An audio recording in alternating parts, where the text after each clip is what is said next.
Bismillahirrahmanirrahim. Assalamualaikum warahmatullahi wabarakatuh.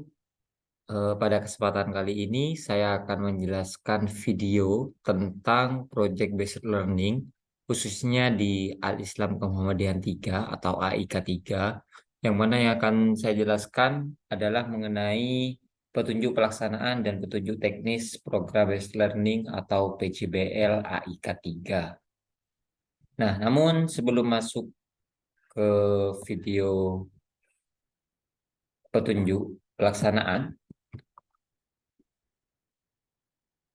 maka eh, kita masuk terlebih dahulu dari kata-kata Sun Tzu yang mengatakan bahwasanya saya mendengar, saya lupa, saya melihat, saya ingat, saya melakukan, saya mengerti.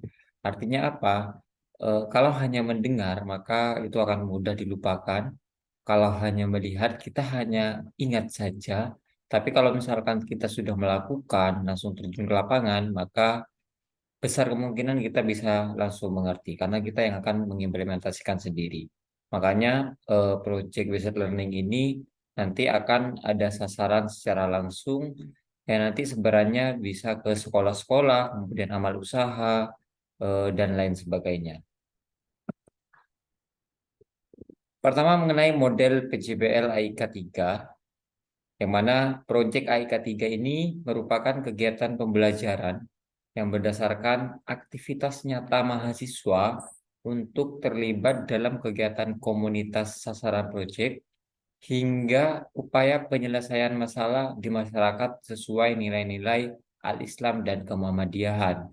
Nah, jadi di AIK 3 ini nanti mahasiswa akan diterjunkan langsung ke lapangan untuk melihat dan membantu bahkan menyelesaikan permasalahan yang ada di masyarakat, terutama eh, permasalahan yang ada di Muhammadiyah dengan menggunakan nilai-nilai Al-Islam dan Kemuhammadiyahan. Nah, di dalam AIK 3 ini terdapat 3 proyek. Yang pertama yakni Amal Usaha Muhammadiyah, kemudian yang kedua Gerakan Sosial Muhammadiyah, dan yang ketiga adalah model Gerakan Ekonomi Muhammadiyah. Yang pertama, amal usaha Muhammadiyah. Nah, amal usaha Muhammadiyah ini kaitannya dengan sekolah-sekolah Muhammadiyah atau amal-amal yang ada di Persyarikatan Muhammadiyah. Adapun opsi tempat dari proyek ini, yakni bisa di SD Muhammadiyah, SMP Muhammadiyah, SMA Muhammadiyah, Universitas Muhammadiyah, kemudian Muhammadiyah Senior Care, Rumah Sakit Muhammadiyah, atau amal usaha lainnya yang sesuai kesepakatan dengan dosen terkait nantinya. Nah, setiap mahasiswa ini boleh pilih salah satu di antara daftar tempat proyek yang sudah kami paparkan barusan. Apa sih aktivitas yang akan dilakukan di proyek Amal Usaha Muhammadiyah? Proyek yang akan dilakukan di Amal Usaha Muhammadiyah itu bisa berupa memberikan pengajaran di kelas. Artinya teman-teman nanti bisa menjadi guru begitu ya di kelas, di tempat teman-teman melakukan proyeknya.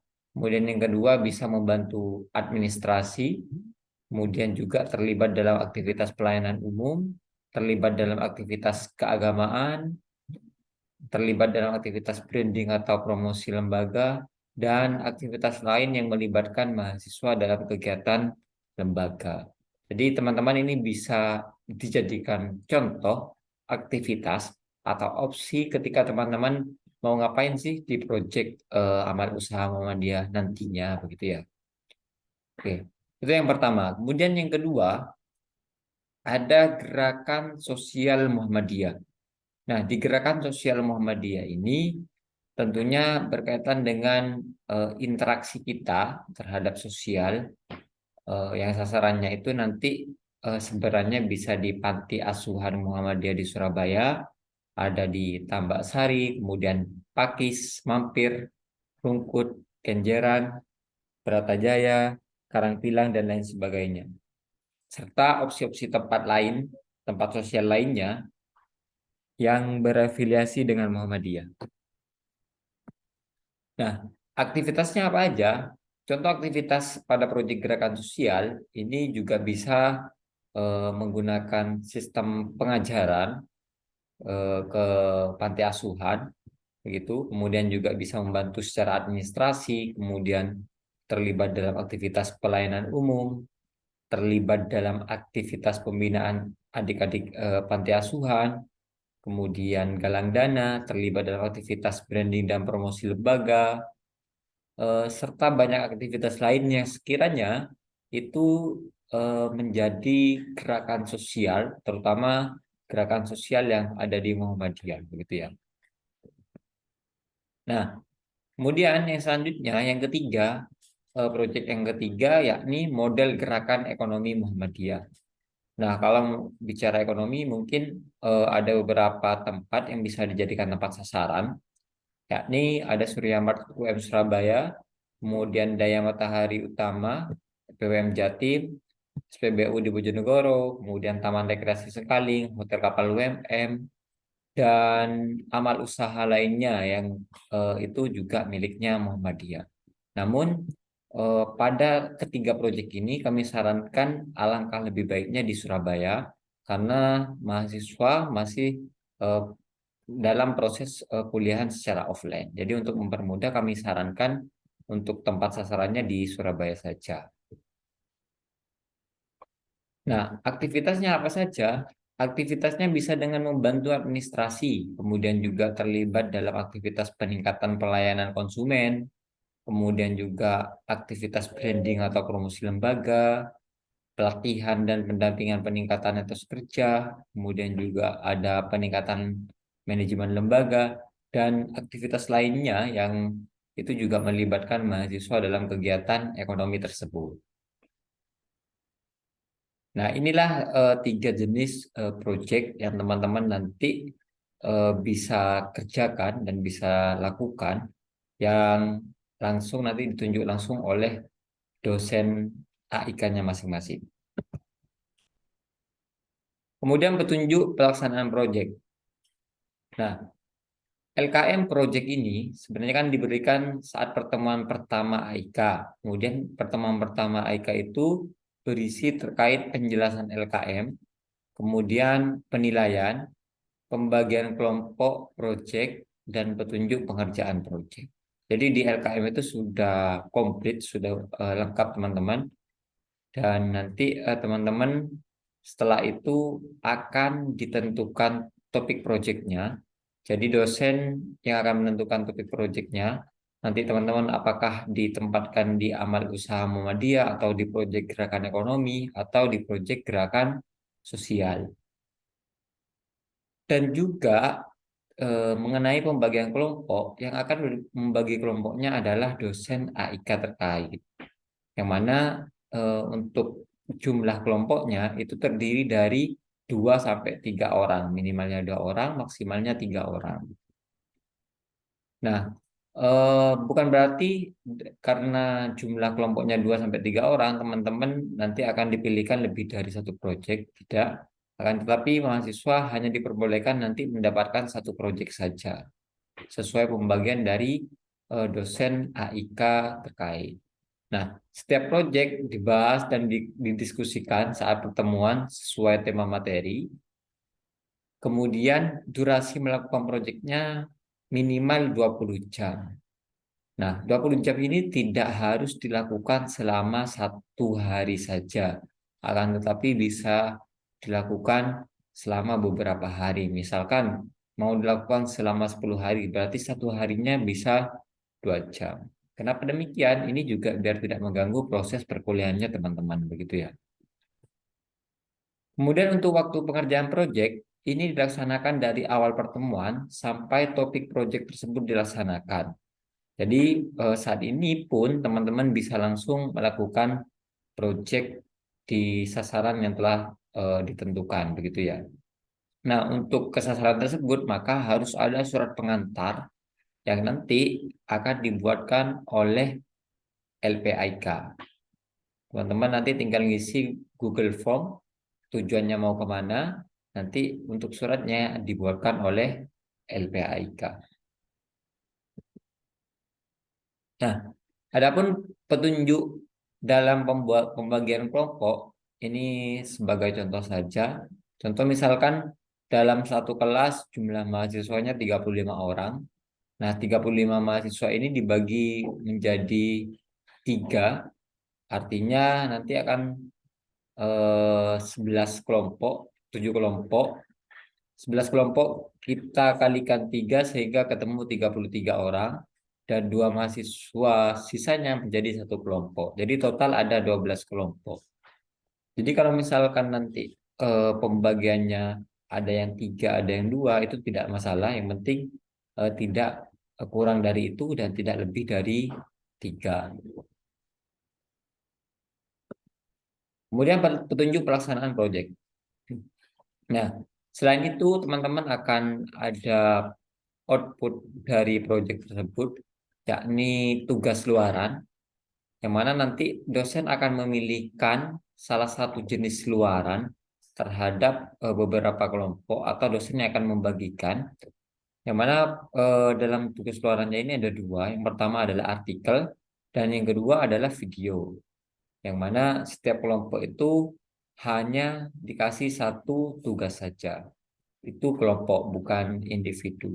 Misalkan kelompok satu tugasnya adalah video, kemudian kelompok dua artikel, kelompok tiga video, kelompok empat artikel dan lain sebagainya. Jadi setiap kelompok hanya mendapatkan satu tugas luaran antara artikel dan juga video. Nah, adapun ketentuan dari artikel, untuk penulisan artikel sendiri kisaran 750 kata dengan sistematika penulisannya isinya harus ada hasil observasi tempat proyek. Jadi teman-teman nanti bisa menuliskan hasil observasinya teman-teman di tempat proyek yang sudah dilakukan selama kurang lebih 20 jam itu. Kemudian yang kedua, harus ada keterlibatan di tempat proyek. Artinya aktivitas apa saja yang dilakukan teman-teman itu juga dicantumkan dan ditulis dalam artikel tersebut. Dan yang ketiga, refleksi apa yang diharapkan dan diinginkan setelah terlibat dalam kegiatan proyek. Jadi selain nanti teman-teman memaparkan observasinya, kemudian keterlibatannya dan kegiatannya teman-teman apa saja di lapangan, teman-teman juga harus ada harapan dan apa yang akan menjadi tujuan dari proyek tersebut. Itu juga dijelaskan di artikelnya. Kemudian tugas luaran yang kedua, opsinya adalah video. Dengan ketentuan videonya nanti diupload di YouTube dan di Instagram. Nah, dalam video itu harus menampilkan kegiatan teman-teman selama proyek dengan memperlihatkan mahasiswa yang bersangkutan.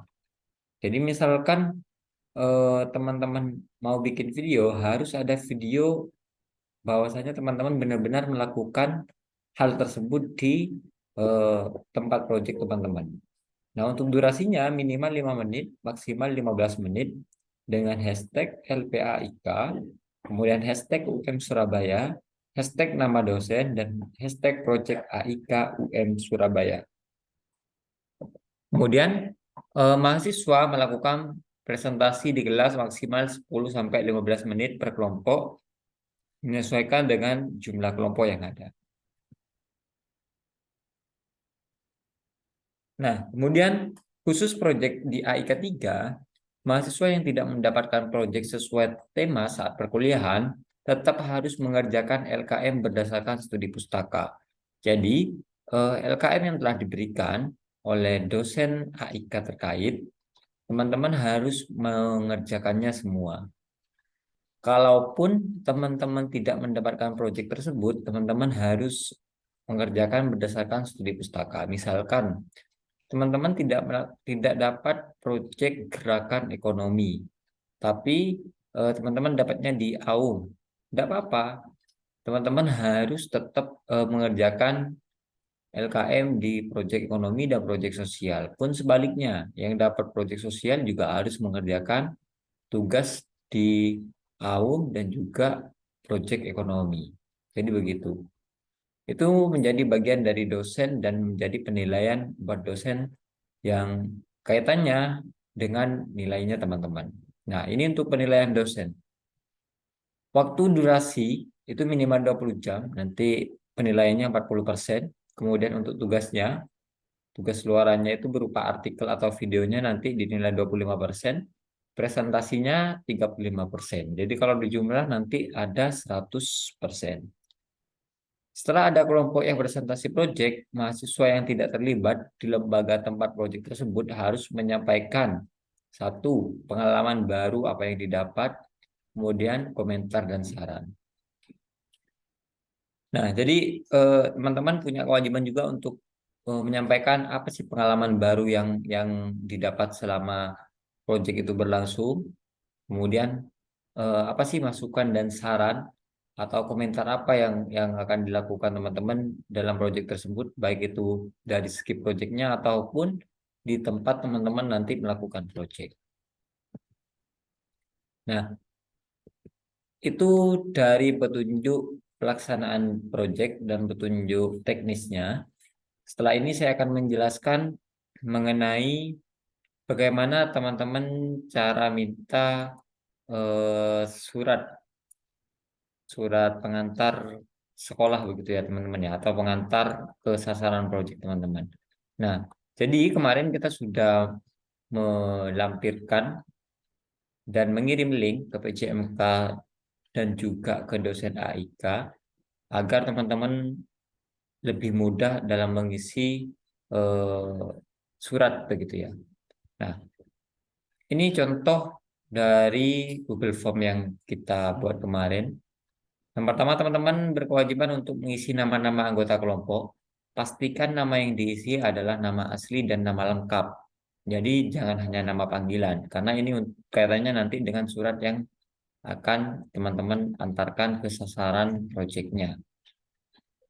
Minimalnya 2 orang, maksimalnya 3 orang. Kemudian yang kedua, bisa mengirimkan alamat email perwakilan saja. Jadi di antara 2 dan 3 orang itu mungkin 1 orang bisa mengisi email. Begitupun di nomor telepon, kemudian di fakultasnya, kemudian di program studinya, dan juga jangan sampai teman-teman salah milih mata kuliah ya. Mata kuliahnya di sini pilihannya ada AIK 1 atau AIK 3. Nanti yang sekarang masih proses mengerjakan AIK 3, maka pilih AIK 3.